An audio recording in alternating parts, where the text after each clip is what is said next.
তোমার ঘর, তোমার বাড়ি, এই তো তোমার জমিধারী।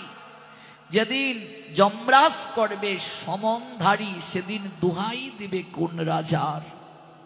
অতিথিশালায় কোনো অতিথি এসে যতদিন থাকবে সে বলে এটা আমার ঘর, বলে কি না? এটা আমার বালিশ, এটা আমার জল গ্রহণ করার গ্লাস। 5 দিনের জন্য সে অতিথিশালায় উঠেছে, নিজের মতো করে ব্যবহার করছে। যাওয়ার সময় এগুলো সঙ্গে নিয়ে যায় কেউ। জগৎটাও তেমন অতিথিশালা। কাজেই জগতের প্রতিটা বাড়ি মরা বাড়ি। মরা বাড়িতে যাব এই ভাব, নিচু করার প্রবৃত্তি যেন চিত্তে না থাকে। স্নান করে দাহ কার্যে যাবে, তিলক সেবা করে যাবে, দাহ কার্য চলাকালীন সময় পর্যন্ত কোনো আহার গ্রহণ করবে না, কিচ্ছু সঙ্গে যাবে না। হরিনাম শুনিয়ে শুনিয়ে যে আমি মৃত ব্যক্তিকে নিয়ে গেলাম, এটা মৃত ব্যক্তিকে হরিনাম শোনানোর জন্য আমরা করি নাই। এই হরিনাম করার উদ্দেশ্য আমরা যারা জীবিত থেকেও মৃত প্রায় মরার দলভুক্ত, তাদেরকে বুঝানোর জন্য। দেখো, এই জগৎ সংসারে হরিনাম ব্যতীত আর কিছুই সঙ্গে যায় না, এটি বোঝানোর জন্য। একজন লোক দেহ রেখেছেন, মৃত্যুবরণ করেছেন, তাকে স্নান করিয়ে, ধুতি পরিধান করিয়ে, তিলক সেবা করিয়ে, পুষ্পে মাল্য দান করিয়ে, রথে আরোহণ করিয়ে শ্মশান বন্ধুগণ হরিনাম কীর্তন সহকারে তাকে অন্তিম ঠিকানায় নিয়ে যাচ্ছেন। একটা ছোট্ট ছেলে বাবার অঙ্গুলি ধরে রাস্তা দিয়ে হেঁটে যাচ্ছে।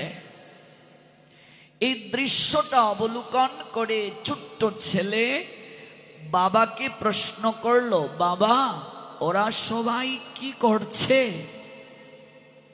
বাবা বলে উঠলেন, ওরা সবাই হরিনাম কীর্তন করছে। ছোট্ট ছেলে কৌতূহল বশত বাবাকে আবার জিজ্ঞেস করলো, বাবা সবাই হরিনাম কীর্তন করছে, যে লোকটা শুয়ে আছে সে কেন করছে না? সবাই যদি হরিনাম করে কীর্তন করে, যে লোকটা শুয়ে আছে সে কেন করছে না? বাবা অবাক হয়ে ছোট্ট ছেলের নয়ন পানি তাকিয়ে বলল, বাবা ও কি করে হরিনাম করবে সোনা? ও তো মরে গেছে। যে মরে যায় সে তো হরিনাম করতে পারে না সোনা। ও মরে গেছে বাবা, এই জন্য হরিনাম করতে পারছে না। ছোট্ট ছেলে অবাক হয়ে বাবার দিকে তাকিয়ে বলল, বাবা মরে গেলে যদি হরিনাম করা না যায়, তোমাকে তো একদিনও হরিনাম করতে দেখিনি, তাহলে তুমিও কি মরে গেছো? বাবা মরে গেলে যদি কেউ হরিনাম করতে না পারে, তোমাকে তো আমি একদিনও হরিনাম করতে দেখিনি, কীর্তন করতে দেখিনি, তাহলে তুমিও কি মরে গেছো বাবা? বাবা অবাক হয়ে ছোট্ট ছেলেকে বুকে জড়িয়ে ধরে কাঁদতে কাঁদতে বললেন, কথাটা তুই কি বললি রে বাবা? আমি এমন করে তো কখনো ভাবিনি। তোর এই কথাটা আমার এই চিত্তের মাঝে বড় আঘাত দিয়েছে রে। সত্যিই তো, হ্যাঁ, যে লোকটাকে হরিনাম শ্রবণ করিয়ে শ্মশানে নিয়ে যাওয়া হচ্ছে, ওই লোকটার কানে তো হরিনাম যাচ্ছে না। ওই লোকটা তো হরিনাম করতে পারছে না, শ্রবণও করতে পারছে না, তার সেই শক্তি নেই। আমি তো একদিনও হরিনাম করতে প্রয়াসী হইনি, হরিনাম করিনি রে বাবা। ঠিক বলেছিস, আমি জীবিত থেকে মৃত প্রায়। আমি জীবিত থেকেও মরে গেছি রে বাবা।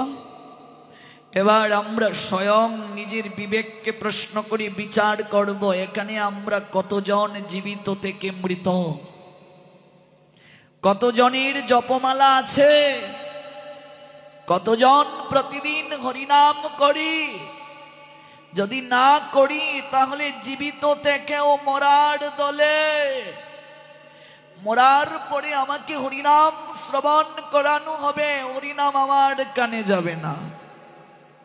মরার পরে আমাকে হরিনাম কীর্তন শুনিয়ে শুনিয়ে শ্মশানে নিয়ে যাবে, এটা আমার কানে যাবে না।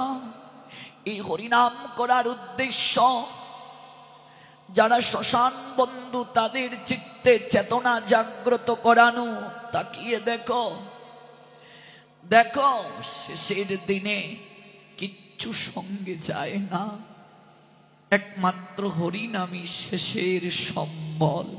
গৌর প্রেমানন্দে।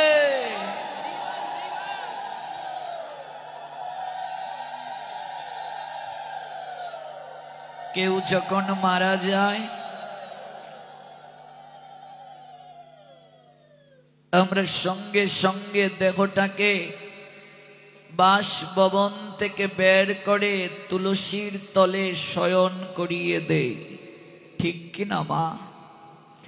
মৃত লাশের মস্তকের পাশে একটা তুলসীর ভাণ্ড আমরা রাখি,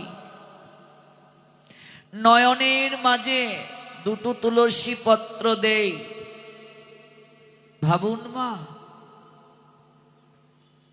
সারা জীবন কত কষ্ট করে একটু একটু টাকা সঞ্চয় করে হাতের বালা বানিয়েছি,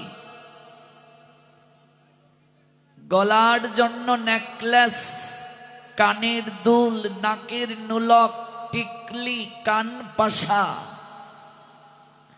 মরার সঙ্গে সঙ্গে খুলে রেখে দেবে না সাজিয়ে গুছিয়ে দিয়ে দেবে? অলংকারগুলো দিয়ে দেবে। মরার সঙ্গে সঙ্গে বউদের মাঝে মনে মনে চিন্তা শুরু হয়ে যাবে, আমার শাশুড়ির গয়না কে কোনটি নেব। মেয়েদের মাঝে তোড়জোড় শুরু হয়ে যাবে, মায়ের গয়না আমরাও তো ভাগীদার। মরার সঙ্গে সঙ্গে গহনাগুলো খুলে রেখে দেবে। অথচ মা, যে তুলসীর মালা গলায় পরিধান করলে খোলা হয় না, সঙ্গে যায়। এখনো অনেক লোক আছি আমরা গলায় সেই তুলসীর মালাটাই পরিধান করি নাই। অনুভব করুন মা, ভাবুন, মনুষ্য জন্মেই কেবল ভাবনার বিচার করার শক্তি দিয়েছেন ভগবান, মনুষ্যত্ব বোধ দিয়েছেন ভগবান, বিবেক দিয়েছেন ভগবান, আর কোন জন্মে দেননি। চুকের মাঝে তুলসী পত্র দেয়া হয়। বিজ্ঞান বলেছে মানুষ দেহ রাখলেও একটা নির্ধারিত সময় পর্যন্ত তার এই চোখের শক্তি থাকে। এজন্য অনেকে মরণোত্তর চক্ষু দান করে দেয়। তুলসী অন্যান্য ভাইরাসকে বিনষ্ট করার শক্তি রাখে, এই জন্য তুলসীকে ইংরেজিতে বলে বাসিল, ডেস্ট্রয়েড পয়জন। অ্যান্টিভাইরাস রূপে তুলসী কাজ করে। এজন্য তুলসীকে চোখের মাঝে দেয়া হয়, সহজে যেন ভাইরাস এই চোখে এসে আক্রমণ না করে। এটা বিজ্ঞান বলেছে। আমাদের ঋষিগণ কতটা বিজ্ঞান মনস্ক ভাবুন। আর শাস্ত্র, ধর্মগ্রন্থ, সনাতন সংস্কৃতি বলেছে আপনি 56 ব্যঞ্জন রন্ধন করে ভগবানকে দিন। ভগবান আহার করবেন দূরের কথা, তাকিয়েই দেখবেন না যদি তার মাঝে তুলসী না দেন। তুলসী না দিলে নিবেদন হয় মা, প্রসাদ হয়।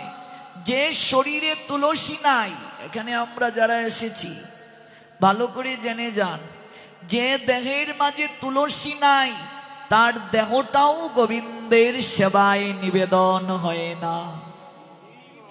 যে শরীরে তুলসী নাই, যতই সে প্রণাম দেখ না কেন, যতই সে ভগবানের কার্য সম্পাদন করুক, তার কোনো কার্য ভগবানের চরণে নিবেদন হয় না।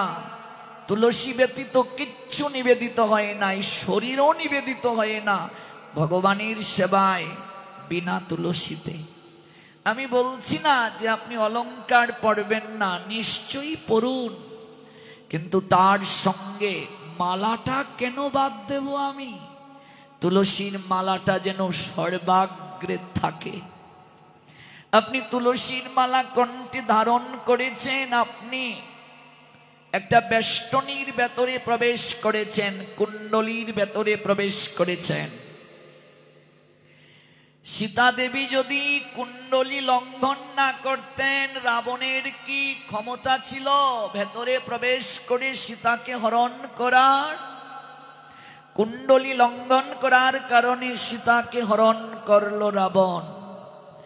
আপনি যেদিন থেকে তুলসীর মালা কণ্ঠে দিয়ে গীত দিয়ে দিলেন, আপনিও কুণ্ডলীর ভেতরে প্রবেশ করে ফেললেন।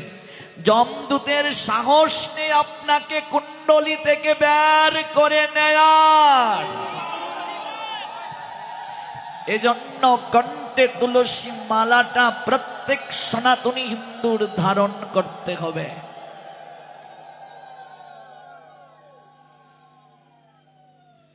তুলসী কৃষ্ণ প্রেয়সী,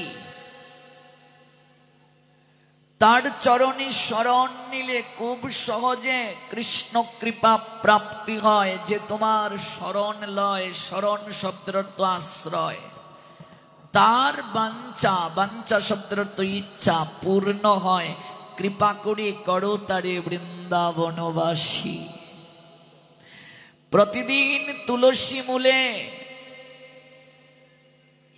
সেজুতি জ্বালাতে হয়। সন্ধ্যায় যে গৃহে তুলসীর মূলে সেজুতি দেয়া হয় না, সেজুতি মানে সন্ধ্যা প্রদীপ, তুলসী আরতি বন্দনা হয় না, শঙ্খ বাজে না, ঘণ্টা বাজে না, কাশি বাজে না, উলুধ্বনি যে গৃহে হয় না, অপ আত্মাগুলো সেই গৃহে এসে আশ্রয় গ্রহণ করে। এজন্য আমরা তুলসীর সেবা করব, আরতি বন্দনা করব, কণ্ঠে তুলসীর মালাটা ধারণ করব, সব থাকবে, তুলসী সঙ্গে যাবে। তুলসী চুকে দেওয়ার ধর্মীয় কারণ কি? যেহেতু দেহটা অগ্নিতে আহুতি দেয়া হবে, অগ্নিতে যা দেবেন ভগবান অগ্নির মাধ্যমে তা গ্রহণ করেন। ভগবান দুজন দেবতাকে পরিশুদ্ধতার অধিকার দিয়েছেন, একজন অগ্নি আর একজন বরুণ। অগ্নি পরিশুদ্ধ করে, পৃথিবীর সব কিছু দূষিত হয়ে যায়, কিন্তু অগ্নিকে কেউ দূষিত করতে পারে না, বিজ্ঞান বলেছে। দেখুন আমাদের ঋষিগণ কতটা বিজ্ঞান মনস্ক। বরং অগ্নি সকল কিছুকে পুড়িয়ে বিশুদ্ধ করে দেয়। অগ্নিতে যা দেবে ভগবান গ্রহণ করেন। বুঝি সেদিন বলেছিলাম যে ভগবানকে আরতি করবে ঘৃত দ্বারা। যদি ঘৃত না পাও, তিলের তেল, বিশেষ করে বিষ্ণু তত্ত্বের আরতি, তিলের তেল বা ঘি, ঘি হচ্ছে সর্বোত্তম। যদি ঘি না পাও, তিলের তেল না পাও, অন্য কোনো তেল দ্বারা কোনোদিন বিষ্ণু তত্ত্বের আরতি হবে না, অপরাধ হবে। গোবিন্দের মুখমণ্ডলটা কালো হয়ে যাবে তেলের আরতিতে।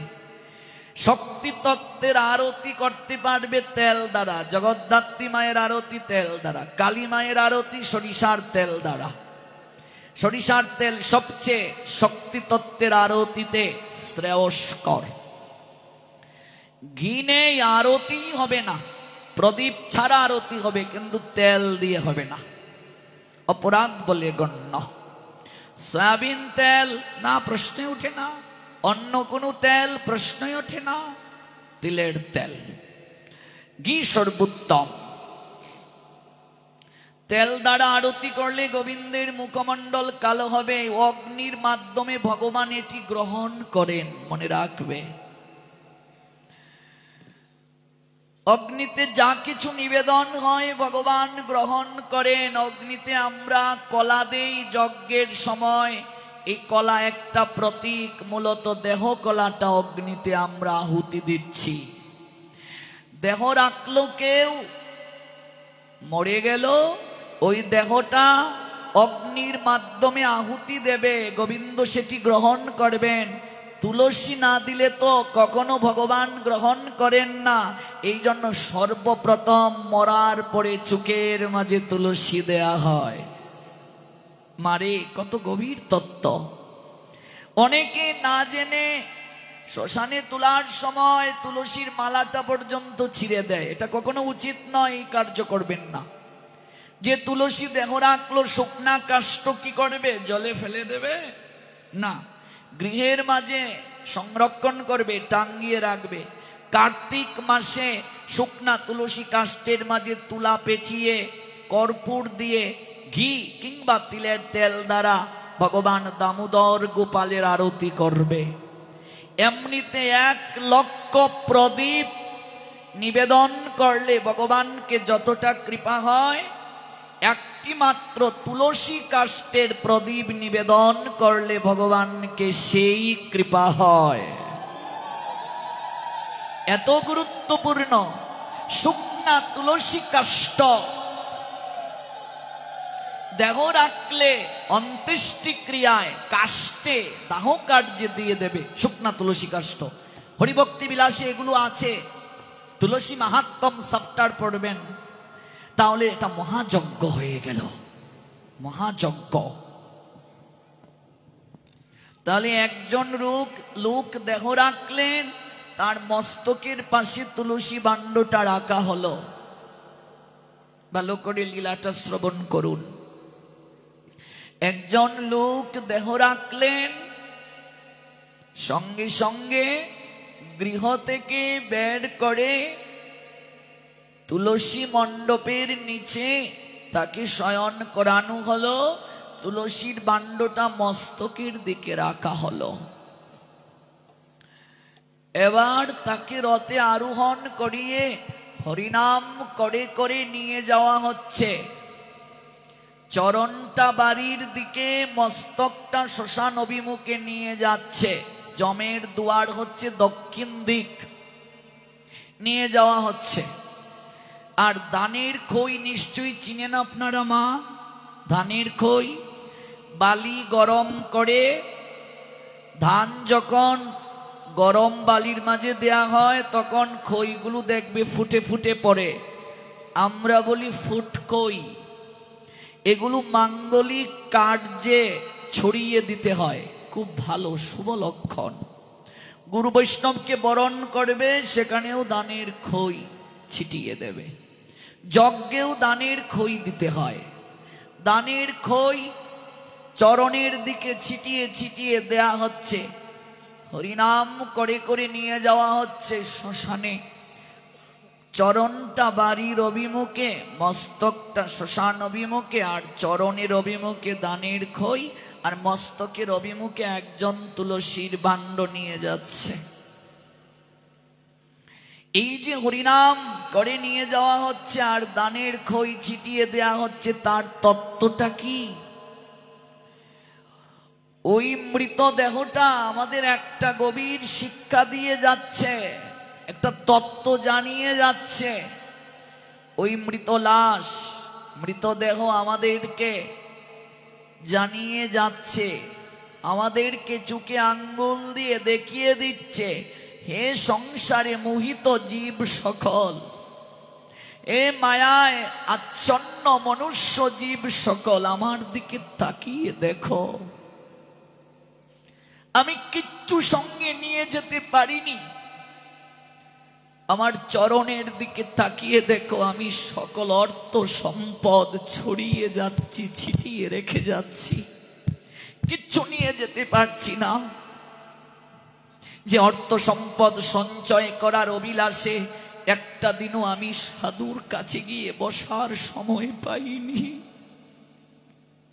একটু ভাগবত পাঠে গিয়ে বসার সুযোগ পাইনি, একটু গুরু বৈষ্ণবের সেবা করার সুযোগ পাইনি।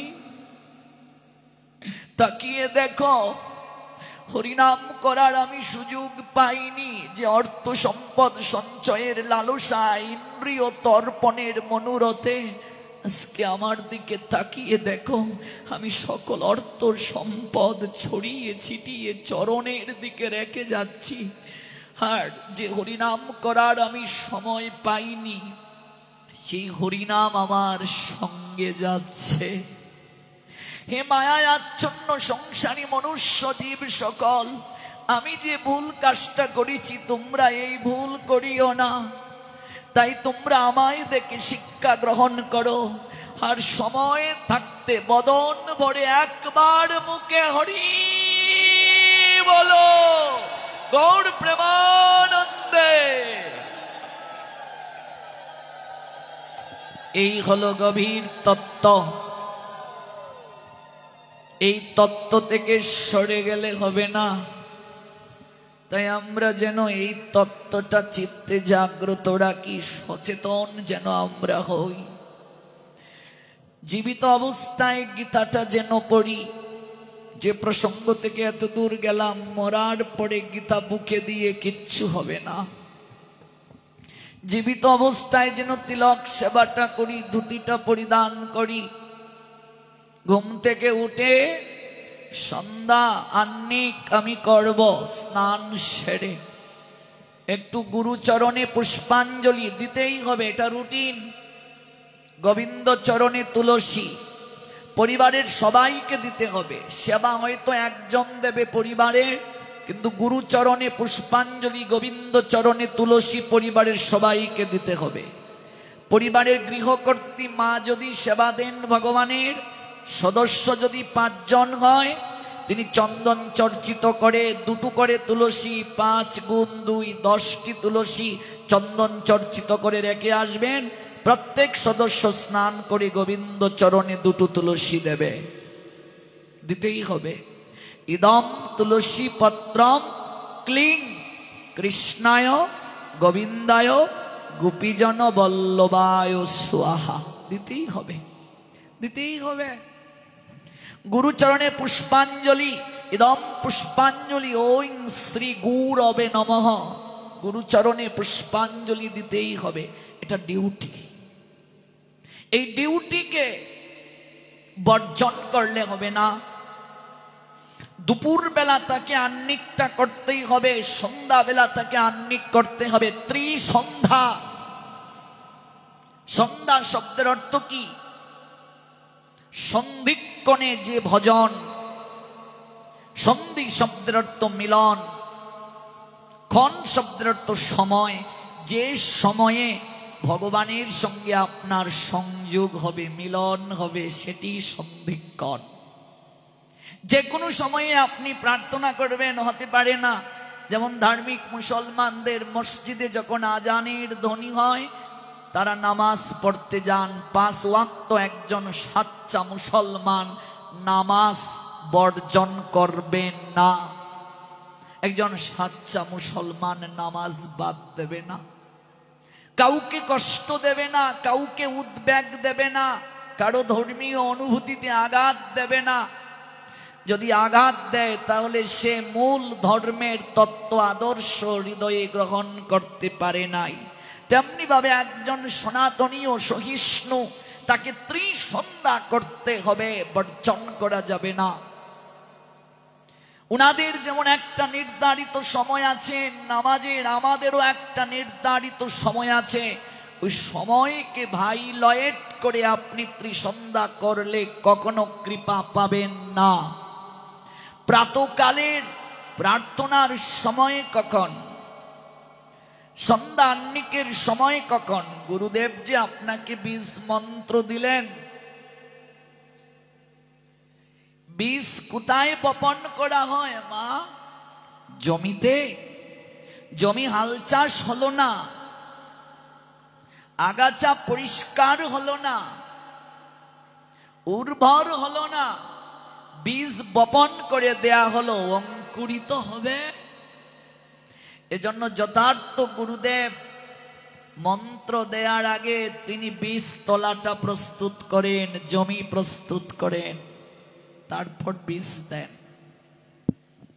আপনি বীজ বপন করলেন, পরিচর্যা না করলে অঙ্কুরিত হবে?